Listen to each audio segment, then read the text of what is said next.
At gusto ko pong ipaalam sa ating mga kasama, kung politika lang, handa po ako mag-resign. Handa po kaming magpakamatay para dito. Sana po wag pong gamitin ito para siraan ako. Dahil sinasabi ko po, mahal na tagapangulo, kung gusto niyo ako mag-resign, ngayon na, kung gusto ninyo.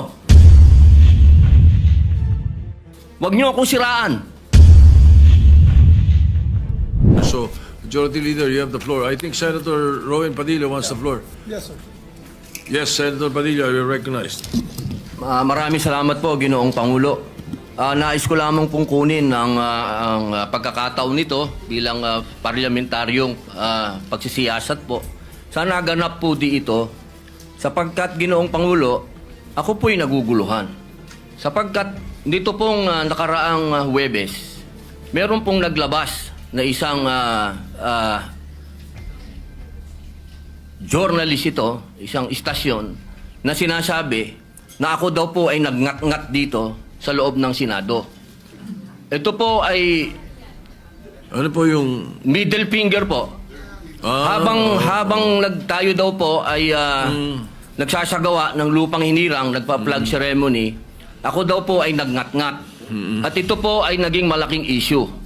Ako po ay nagtataka, Ginoong Tagapangulo, sapagkat noong pong dati na binigyan ako ng issue na isang chismis, naglabas po kaagad ng ating Sergeant of Arms ng report at binigay niya po kaagad sa media. Ito po, wala pong kahit na sino ang nagpapaliwanag na hindi ko po ginawa. Ang tanong ko po, meron po ba tayong tinititigan sa tinitingnan dito? Kasi napakabigat po ng akusasyon na ito sa harapan po ng ating bandila. Ako po'y magngangat-ngat. At gusto ko pong ipaalam sa ating mga kasama, kung politika lang, handa po ako mag-resign. Pero pagka-religion ko po ang pinag-usapan, kahit sino sa inyo, paano gusto nyo, wala pong problema. Pero wag pong religion ko. Hinihingi ko po, wag pong religion ko, mahal na tagapangulo. Dahil ito po'y malaking kabastusan sa amin. Ito po, ang sinisip na ko po, ito po'y nag-iisang Diyos. Dito po nakasalalay ang aming pananampalataya. Handa po kaming magpakamatay para dito. Sana po wag pong gamitin ito para siraan ako.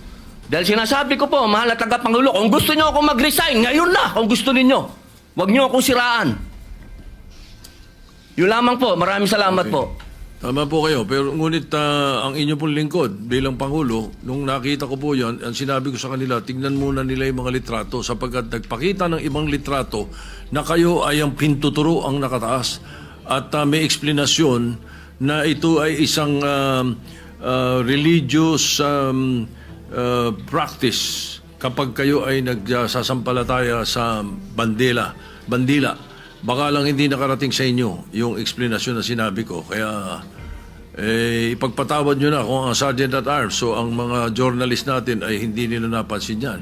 Ngunit ako mismo, nung tinanong nila, sinabi ko na tignan nila.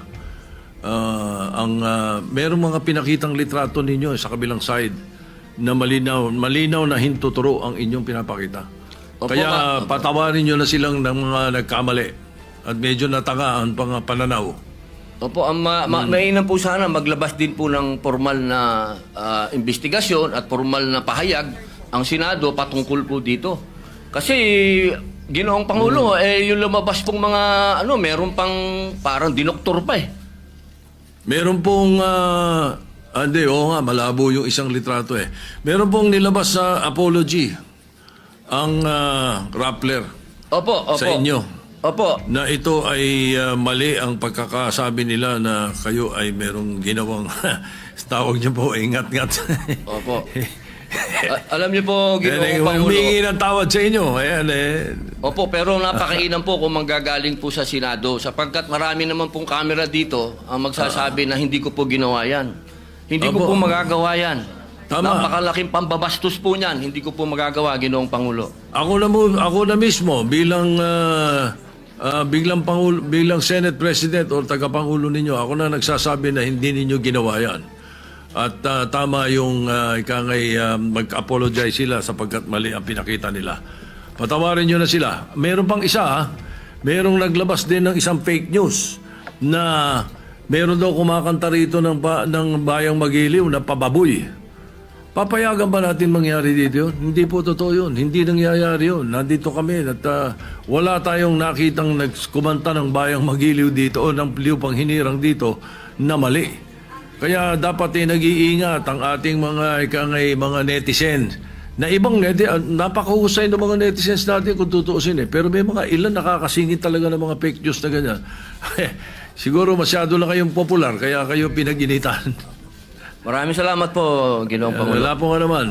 Yes, Senator De La Rosa. Before we recognize Senator Bato de la Rosa, if he gives me the chance to help our distinguished colleague, Senator Robin Hood Padilla, kung gusto niya po, siya naman po ang chairman ng Committee on Public Information. We can refer his manifestation to his committee and he can look deeper into it kung okay sa kanya. Opo, kung yun po ang mamarapatin at pinakamaganda, opo. Maraming salamat po, opo, Pinuno Mayor Yang. Alright, so At any least- objections? Yes, kasi Mr. President, he can also invite PRIB because the PRIB of the Senate, pag may mga ganyan, pag lumabas ka agad, pwedeng i-counter ng PRIB. Hindi na maghihintay po si Senator Robin Hood Padilla na yung staff pa niya magka-counter. Pwede nang i-counter agad kasi mayroon ng mga record ang PRIB, Your Honor. So, if it's okay with the good chairman of the Committee on Public Information, then I so move, Mr. Chairman, that we refer his speech to his committee. Alright, any objection? Chair hears none. The speech or the manifestation of the senator from Mindanao be referred to the Committee on Public Information and Mass Media. Senator De La Rosa is recognized. Thank you, Mr. President. Mr. President, since nabanggit mo na lang rin na yung pagpangalaga sa lahat ng miyembro ng Senado ay isang tungkulin ng Senate President. I just would like to bring to the attention of the Senate President. I came across with the news. Now, when the Senate President was asked by a certain Christian Esguerra regarding the minority taking up the question about the custody of Bryce Hernandez. Ito po ang sagot ng ating Senate President, which I find it very, very, very sad because being the Senate President, we hope that you are going to take care of not only the majority, because you're not the majority leader, you're the Senate President, and we hope that the majority and the minority will be taken care of by the leadership of the Senate. And if I quote your answer, Mr. President, gimmick yan ng minority. Hindi ba nila naiisip na baka si Martin Romualdez ang tuta ko? Makabintang sila porque pinagbigyan ko yung TRICOM, tuta na ako. May ginawa ba akong illegal?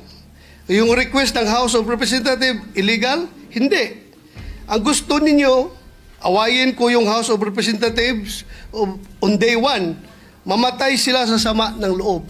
So, malungkot lang ko ito, dalawang punto, Mr. President. Unang-una, yung mamatay sila sa sama ng loob. Kami, Mr. President, hindi mo po kami mapatay sa sama ng loob dahil hindi na po masama ang loob namin dahil tanggap na namin na kami ang minority. Ang kinasama lang ng loob namin is bakit kailangan pang patayin kami sa sama ng loob? Hindi na po masama ang loob namin. Tanggap na namin na kami minority. At pangalawang punto, Mr. President, gimmick lang ng minority yan. Ang Senado po, hindi po ito noontime TV show na puro gimmick ang ating tinitikap dito. Kami po ay nag-raise dito ng legitimate issues which requires legitimate attention.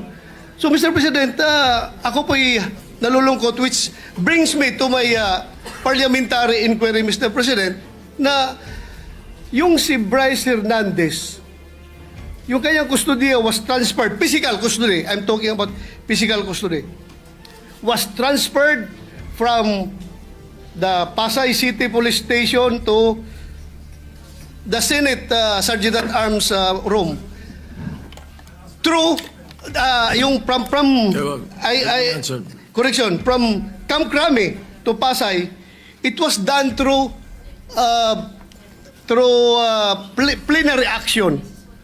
Now, lately we heard that he was again transferred from Pasay to the Senate without plenary action. This is my parliamentary inquiry. Kung is a parliamentary action can be subverted by an action which is not a parliamentary action? Yun lang tanong ko. Matter of procedure lang, Mr. President. Dahil kung ganun, kailangan klaruhin natin yung ating rules. Thank you, Mr. President. Before I recognize the majority leader to place on record the recommitment of Mr. Hernandez, when I said mamatay sila na sama ng loob, we were addressing the trolls. Because it was the trolls who were saying something to that effect. Na misunderstood nila completely. No? I'm not supposed to do this. I'm not supposed to answer you here in the rostrum, but I cannot help but do that because you took the floor and parang sinisita mo yung Senate President, which is very unparliamentary. But nevertheless, I will answer you. Ano? Like, for example, yung sinasabi nila na sumunod daw ako kay Martin Romualdez. Just because I mentioned that Martin Romualdez called me, does not mean that ako'y sumunod sa kanya. The request was coming from the House of Representatives. And the request was to retain Hernandez in the Congress. At doon ako hindi pumayag. Is that being tuta? So you cannot help but also think na sasama ang loob ko pag binabibintangan ako ng salita. Hindi po ba? So ayun, anyway, mabuti na yung masagot natin yan. At sinasabi ko sa kanila, yung mga trolls, yung mga sinasagot namin. Ngayon, to answer the issue of Mr. Hernandez, the majority leader may read the recommendation or the recommitment of Mr. Hernandez to the Senate custody. Yes, Mr. President. Mr. President, with the permission of the body, we made a study on the action that transpired the last 2 days on the recommitment of Bryce Hernandez dito po sa atin sa Senado. To put on record, this is how it transpired. Last week, it was requested by, of course, the House of Representatives that we detain him in the House of Representatives. Hindi po kayo pumayag. Ang sabi nyo, kung ganun po ang gusto ni Hernandez kasi ayaw nyo pong bumalik dito, ang sinabi mo, hindi pwede. Dapat neutral and safe area doon po sa PNP Custodial Center. So nagkaroon po tayo ng debate dito dahil it was our distinguished colleague, Senator Marcoleta, who raised the issue that why was he put in the PNP Custodial area and not to the Senate Detention Facility, which was seconded by many of the members of the minority. A debate ensued. After the debate, I asked for a minute suspension and we all suggested na sa Pasay City Jail na lang po dahil malapit po sa Senado. Pero let's not forget the fact that originally, the position of the minority was to bring him back to the Pasay City Detention. It was only I who made the recommendation during the break that we keep it in Pasay City Jail because I approached the minority and you all agreed to my recommendation. And then after we started the session once more, the motion was done by the minority, graciously done by the minority, to move him instead to the Pasay City Jail. But upon consultation of the chairperson of the Blue Ribbon Committee, Senator Lacson, the Senate President granted the request as the chairperson of the Blue Ribbon Committee requested that he be brought back to the Senate, which was really yun talaga ang posisyon ng gusto ng ating minority at the time para wala ng gulo. Pumayag po kayo na dito na lang sa Senado at may request na rin po, for the record, may sulat po si Bryce Hernandez, ang mga abogado niya, na ibalik siya dito at yan po ay confirmed sa kanilang hearing this morning for his writ of amparo before the Pasay City Regional Trial Court. Sinabi po ay doon na lang po ako sa Senado ilagay. So, the Senate President acted on the request na gusto ibalik na lang po dito. Tayo naman po ang may kustodiya niya sa kanya. At as a matter of fact, while watching the press con of our distinguished colleague Senator Marcoleta, nung tinanong sa kanya And sinagot po ni Senator Marcoleta ay tama naman po yan. Dapat talaga dito siya sa Senado. Kasi tayo po ang may kustudiya. Sinabi po ng ating mahal na senador yun. So we also pursuant to Article 6, Section 6 of the rules of the Blue Ribbon Committee, which states, a witness cited in contempt may be ordered to be detained in such a place, be designated by the committee or concurrence of the Senate President by either detention order or commitment order. And under that commitment order, wherein the witness cited contempt refuses to produce documents required of him and her, or to be sworn or to testify, or maliciously evades or misleads the committee, or otherwise purge himself or herself of that contempt, may be ordered to be committed to any jail or prison facility upon recommendation of the committee through the chairman or the concurrence of the Senate President. So in this case po, the chairman had requested that he be brought back to the Senate for detention. It's not a violation of any rule, Mr. Chairman. Mr. President, thank you.